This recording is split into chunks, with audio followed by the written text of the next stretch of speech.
The story of Spec Ops: The Line is the story of three soldiers. You play as Captain Martin Walker, leader of a Delta Recon squad who's sent into Dubai after the city's been ravaged by these cataclysmic sandstorms. You're looking for Colonel John Conrad, the commander of the damned 33rd, who went in to help evacuate the city. As they were evacuating, this massive sandstorm hit and everyone in the city was believed dead. 6 months later, a mysterious kind of broken radio signal is picked up coming out of Dubai, and so you're sent in to see if there are any survivors left. Conrad's still alive. I think he is. I know he'd agree with me. Tracks end here. Guess this is the nest. Walker is a bit of a mystery. This is a commander, a professional soldier. He has to keep this little bit of emotional distance from Lieutenant Adams and Sergeant Lugo, your squad mates, because he has to sometimes give them orders where they are going to possibly go to their death. Gotta be smart about this. Okay, Ghoul's right there and I got a clean shot. You open fire now, the civilians are dead. Does that mean nothing to you? Lieutenant Adams is Walker's second in command. He is also the demolition expert and the heavy gunner for your squad. Sergeant Lugo, on the other hand, is a rookie. This is his first mission as a Delta operator. The relationship between him and Walker and him and Adams is going to be very different and evolve differently throughout the game. Christ, these soldiers were massacred. Nah, look how they're lined up. This was an execution. Colonel John Conrad is, in many ways, this larger-than-life soldier. This is a man who is both a brilliant strategist, but also the best example of a soldier that he can possibly be.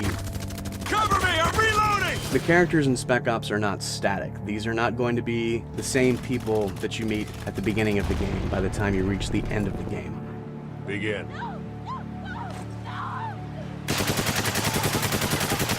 What happens to them and what happens to you is similar to what has happened to Dubai. The sandstorm has stripped away everything that they thought they were to who they really are. We're gonna keep at this until you tell me what I want to know. The moral choices in Spec Ops are different from what players have come to expect out of a video game. They are not between A or good, B or bad. These choices are about holding a mirror up to yourself.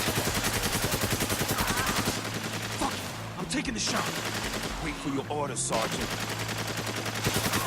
We chose to set Spec Ops in Dubai for two reasons. One, this is not meant to be a game about global conflicts. You are not fighting other nations, you are not fighting terrorists with a nuke. So we didn't want people to be thinking about any conflicts that are currently happening or maybe have happened in the recent past. Also, Dubai is a metaphor in a lot of ways for what the player and the characters are experiencing. This is a city where there should not have been a city, but men with money and power just came in and said, I'm going to build whatever I want. And then the sandstorms came, the desert retook it, and nature said, no, just because you want to do this does not mean it can happen, does not mean it should happen. The CIA doesn't start where it can't finish. Well, now's the time to prove it, because I'm not telling you shit. No! What the hell?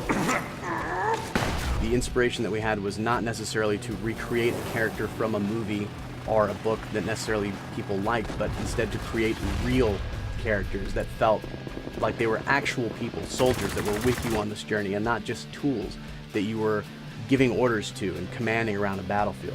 All insurgents wishing to surrender, please report to your nearest outpost for processing. We had many military advisors on the game who were constantly going over the script, checking it for accuracy, and also at the same time performing our mocap so that we had our characters moving like soldiers actually would move. Spec Ops is a game about who we are as gamers, and that's where the title of the game comes in. Spec Ops: The Line. That line between expectation and reality. Who these soldiers think they are and who they actually are.